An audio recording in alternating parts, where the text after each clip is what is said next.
토트넘 호스퍼가 돈방석에 앉습니다.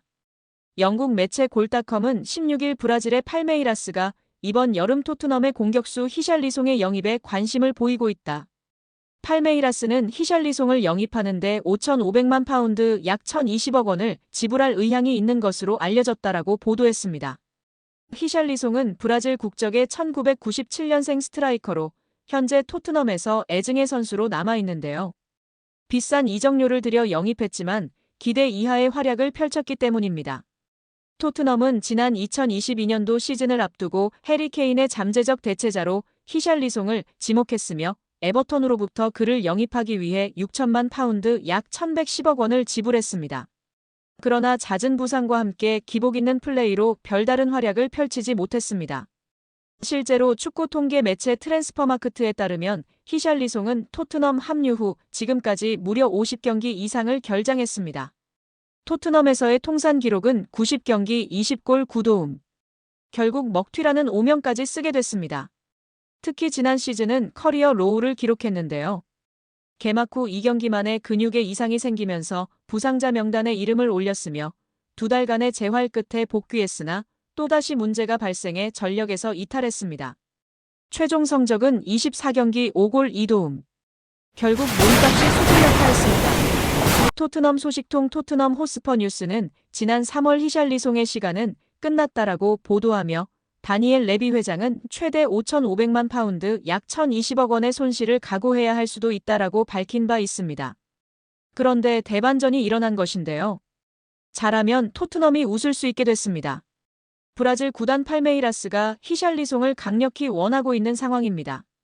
이에 골닷컴은 팔메이라스는 히샬리송에게 핵심 자원으로 기용하겠다는 명확한 비전을 제시했으며 브라질 국가대표팀에서의 입지도 유지할 수 있다는 점을 강조했다라고 설명했습니다. 나아가 팔메이라스는 토트넘이 요구하는 5,500만 파운드 약 1,020억 원을 파악하고 있으며 이를 맞출 준비가 되어 있다. 최근 2025 국제축구연맹 피파 클럽 월드컵 상금을 통해 충분한 자금을 확보했기 때문이라고 전했습니다. 이에 따라 손흥민은 경험 많은 베테랑으로 솔란케와 함께 토트넘의 최전방을 책임지는 선수로 활용될 가능성이 높아졌습니다.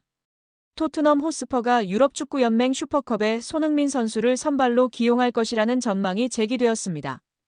그러나 손흥민 선수의 거취는 여전히 불투명한 상황입니다. 토트넘을 전담 취재하는 풋볼 런던의 알레스테어 골드 기자는 16일 손흥민 선수가 토트넘에 잔류한다면 8월에 열리는 파리 생제르맹과의 슈퍼컵에 선발로 출전할 것이라고 전망했습니다. 골드 기자는 토트넘 관련 소식에 대한 신뢰도가 높다는 평가를 받고 있습니다. 손흥민 선수의 선발 출전은 당연한 예상입니다. 2015년 토트넘에 입단한 이후 10년간 총 454경기에 출전했습니다. 이 중 교체 출전을 찾는 것이 오히려 더 빠를 정도로 거의 모든 경기를 선발로 나섰습니다. 그만큼 오랫동안 토트넘에서 절대적인 입지를 구축했으며 감독이 교체되어도 항상 선발 라인업에 가장 먼저 이름을 올렸습니다. 새 시즌에도 손흥민 선수는 당연히 선발로 시즌을 시작할 것으로 예상됩니다. 에이징 커브를 우려하는 여론도 있지만 하락세에 접어들었다던 지난 시즌에도 11골 11도움을 기록했습니다. 두 자릿수 공격 포인트는 물론 토트넘 선수 중 가장 많은 득점에 관여하며 에이스의 역량을 입증했습니다. 이러한 손흥민 선수이기에 주전 경쟁이 펼쳐지더라도 선발 자리를 놓치지 않을 가능성이 높습니다. 토트넘은 손흥민 선수의 이적 불가를 명확히 선언하기만 하면 됩니다. 계약 기간도 1년 남은 상황이기 때문에 손흥민 선수와 마지막까지 동행하겠다는 의사를 강력하게 피력한다면 현재의 혼란스러운 상황을 종식시킬 수 있습니다. 그러나 토트넘은 어떠한 입장도 밝히지 않아 손흥민 선수를 둘러싼 부정확한 소문만 양산하고 있습니다. 이번 여름 손흥민 선수는 다시 한번 이적설 중심에 서 있습니다. 오일머니를 앞세운 사우디아라비아 구단들이 2년 만에 손흥민 선수 영입에 나섰습니다. 전통의 강호 알 힐랄과 크리스티아누 호날두를 보유한 알 나스르, 자본이 풍부한 알 이티하드 등이 영입을 희망한다고 알려졌습니다. 이적 시기 또한 공개되었습니다. 영국 언론 토크스포츠는 사우디아라비아의 여름 이적 시장은 7월 20일부터 시작되며 이때부터 손흥민 선수는 사우디아라비아 복수 구단으로부터 가장 주목받는 영입 목표가 될 것이라고 보도했습니다. 이번 주말이면 더욱 다양한 소문이 확산될 가능성이 높습니다. 그럼에도 토트넘 전담 기자 골드는 손흥민 선수의 거취는 불투명하지만 잔류하여 컨디션만 회복하면 프랭크 감독 체제에서 첫 경기를 분명 선발로 출전할 것이라며 그럴 경우 슈퍼컵 선발 라인업은 도미닉 솔란키가 원톱, 손흥민 선수와 모건 깁스 마이너스 화이트, 브레넌 존슨이 2선을 맡을 것이라고 예상했습니다. 안녕하세요. 축구팬 여러분, 오늘은 프리미어리그 이적 시장의 가장 뜨거운 소식 중 하나죠. 바로 가나 대표팀의 천재 미드필더 모하메드 쿠두스가 토트넘 호스퍼에 입단했다는 소식. 이적 발표와 동시에 팬들의 관심이 쏟아진 건 다름 아닌 손흥민과 쿠두스의 만남입니다. 이 둘은 사실 이미 월드컵에서 한번 맞붙은 인연이 있죠. 2022 카타르 월드컵 조별리그 대한민국과 가나의 운명을 가른 그 경기에서 쿠두스는 멀티골, 손흥민은 풀타임 헌신을 보여줬습니다. 그때 쿠두스는 경기 후 이렇게 말했죠. 손흥민 같은 선수를 상대로 뛸 수 있었던 건 영광이었다. 또한 손흥민은 독일 분데스리가 함부르크 유스를 거쳐 세계적인 선수로 성장했는데 당시 스승인 오토아도 감독이 가나 감독이었습니다. 오토아도 감독은 손흥민은 굉장히 훌륭한 선수다. 당시 규율도 잘 지키고 성격도 좋았다며 그래서 저는 손흥민의 미래를 봤고 주전으로 출전해야 한다고 주장하기도 했다. 손흥민이 훌륭한 커리어를 쌓았지만 내일은 예외다. 출전하기를 바라고 우리는 전체가 하나가 돼서 막기 위해 노력하겠다. 팀 전체로 손흥민을 맡겠다고 답했었습니다. 가나 대표팀으로서 감독에게도 많은 이야기를 들었던 쿠두스일 텐데요. 사실 쿠두스는 손흥민을 오랫동안 존경해온 선수입니다. 유럽 무대에서 꾸준히 월드클래스를 증명한 손흥민은 쿠두스에게도 자극이자 롤모델 같은 존재였죠. 이제 그들이 같은 유니폼을 입고 같은 골을 향해 달리는 사이가 되었습니다. 쿠두스는 빠른 드리블, 예리한 패스, 결정적인 순간의 골까지 가능한 전천후 공격형 미드필더. 그리고 손흥민은 두말하면 입 아픈 프리미어리그 득점왕 출신이죠. 이 둘이 만들어낼 찰떡궁합, 상상만 해도 기대되지 않나요?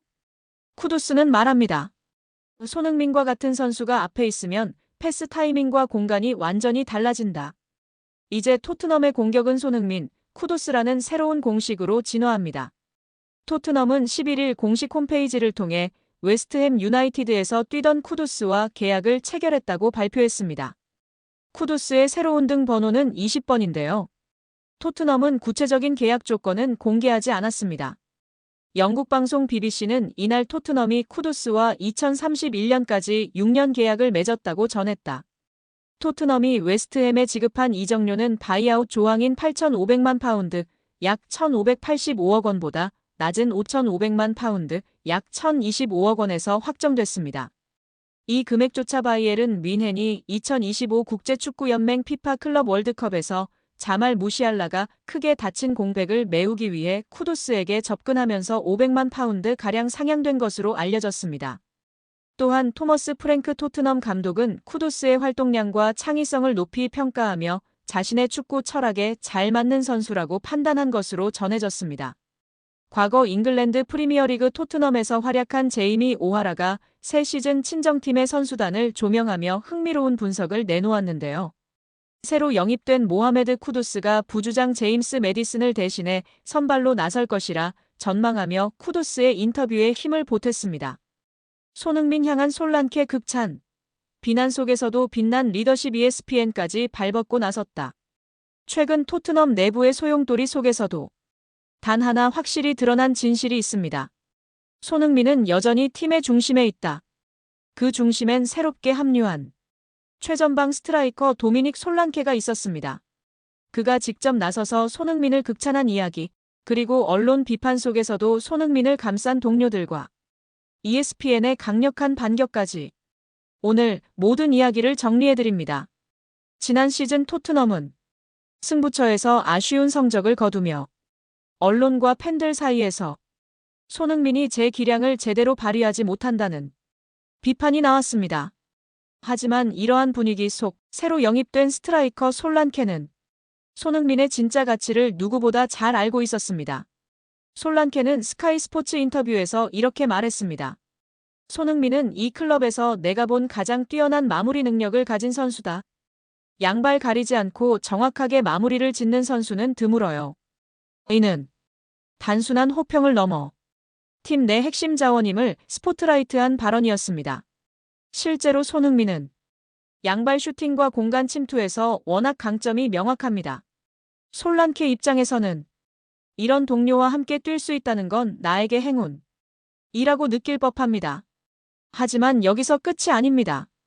언론에서는 여전히 손흥민의 경기력에 대한 날선 평가가 이어졌고 팀 내에서도 일시적인 흔들림이 포착됐습니다. 하지만 토트넘 동료들이 손흥민을 변호했습니다.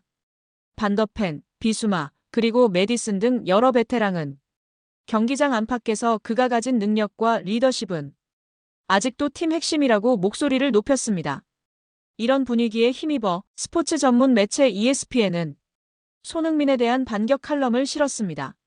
지금 그를 비판하는 건 손흥민이 토트넘에 가져다준 영향력과 리더십 전체를 간과하고 있는 것이라는 메시지를 전했죠. 이 기사에서 ESPN은 전술적 유연성, 경기 집중력, 그리고 동료를 움직이는 보이지 않는 리더십까지 언급하며 그는 아직도 불가결한 자산이라 단언했습니다. 간략히 정리해보면 솔란케는 직접 손흥민을 극찬했고 팀 동료들이 언론의 비난을 일제히 반박했으며 ESPN까지 나서서 손흥민의 가치를 적극 옹호했습니다. 결국 손흥민이 흔들릴 여지는 없다. 라는 공감대가 차분하지만 강력하게 형성되는 셈이었습니다. 손흥민은 타이틀 경쟁, 부상 복귀, 경기력 회복 등 숱한 시련 속에서도 언제나 중심에 섰던 선수입니다. 그리고 솔란케처럼 팀에 새로 합류한 이들이 그를 인정하고 지지하는 모습은 그가 아직 진정한 리더다라는 사실을 증명합니다. 손흥민은 단지 득점하는 선수가 아닙니다. 그가 가진 클래스, 리더십, 그리고 팀워크의 중심에 있는 존재감이 이 비판의 소용돌이 속에서도 그를 빛나게 해줬습니다. 여러분은 어떻게 보십니까? 손흥민이 여전히 토트넘의 심장이 맞다. 팀은 이미 그의 뒤를 준비하고 있다. 코멘트로 의견 부탁드리고요. 좋아요와 구독, 알림 설정도 꼭 부탁드립니다.